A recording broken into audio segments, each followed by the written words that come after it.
Hello, this is Daniel Raymond, the voice behind Ray's Guide. I seem to be doing a video like this about once every 2 years. The last one was titled, Is Star Citizen a Scam? Yeah, I know, clickbait title, but it was the first video to get substantial traction, perhaps as a result. It was the impetus to take the step of seriously trying to build this channel. And I wanted to say up front that my feelings about the persistent universe, that is the subject of this video, that they are exactly the opposite of my feelings about Squadron 42, even though both sets of feelings have the same source behind them. I'll clarify that in a moment. And I want to say that I fully understand that the difficulties of playing in the 3.18 branch and how somebody whose experience is almost entirely with the last few months would find it challenging to share my perspective.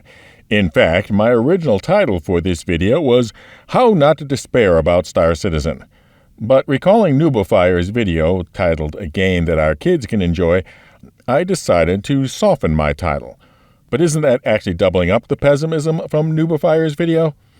Well, no, because, you see, I already have 2 grandchildren. And although they are too young right now, I sincerely hope to play with them. After all, I've got to fill up these turrets somehow. But I just don't feel that I will be playing Star Citizen in the future. I'm playing it now, and I have been playing it for years. And this is the important thing. I've been having fun with it, even with the gut punches that 3.18 has delivered. And that was the slogan of that video from nearly 2 years ago. I'm having fun already, which is why my feelings about Squadron 42 are exactly the opposite. I'm having no fun with it, and have no idea when I will. But am I actually having fun with the mess that was and still sort of is 3.18.x? Yes, because just like grandchildren, the biggest part of the fun of being with them is watching them grow. And right now, 3.18 definitely feels like the sullen and uncommunicative preteen that screams, I hate you at everybody. But you enjoy being with them anyhow. At least I hope to when they reach that age. Fortunately, they haven't yet, and also perhaps my professional training and history bears on this. Architects build things that they hope will last, perhaps well beyond themselves. Let me give an example. The Basilica of the Sagrada Familia in Barcelona, Spain. When I first encountered images of this building in History of Architecture class in college, it had already been under construction for almost a century. The architect had died about 50 years earlier when their bicycle was hit by a street trolley, and most of the drawings and models had been destroyed during the Spanish Civil War. And pretty much all that there was to see of it was the towers of the 2 facades. But they were magnificent. And those of us students who hadn't heard of it before were astounded. When I first saw it in person many years later, I was astounded again at how much it had progressed from the slides I saw in college. Steady progress was being made, in significant part funded by providing preview tours to backers. Maybe you could call that early access. And it was still just as magnificent. And now, while researching this script, I learned that the Basilica of the Sagrada Familia is going to be declared finished and dedicated in 2026, a full century after the death of Antonio Gaudí, and very likely attended by his great-great-grandchildren and the great-great-grandchildren of the original donors. Now, I guess any time over the last century and a half, they could have said, "Aw, man, this is taking too long. Let's just decide what a minimally viable church needs, slap some temporary plasterboard over the rest, call it finished, and then raise funds for an improvement project to do all this pie-in-the-sky stuff." And that would have been the end of it. Not because it wouldn't be finished, but it wouldn't be magnificent.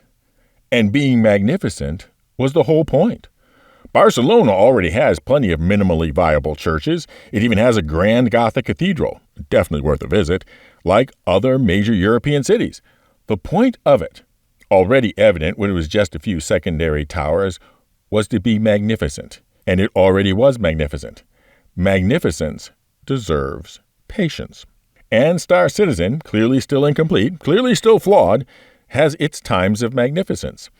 I experienced one just yesterday in Evocati 3.19, although of course NDA won't let me say anything about it, but the recent Inside Star Citizen will give you a little clue.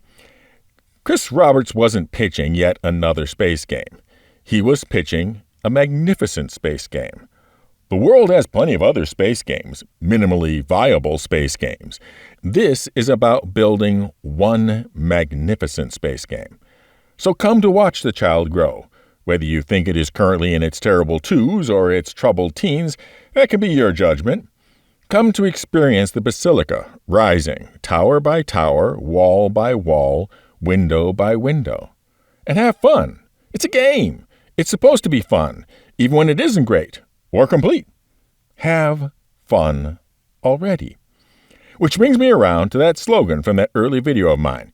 You may have noticed that I have been labeling the people who have been channel members for over 15 months in total, not necessarily contiguously, the Blue Shirt Club.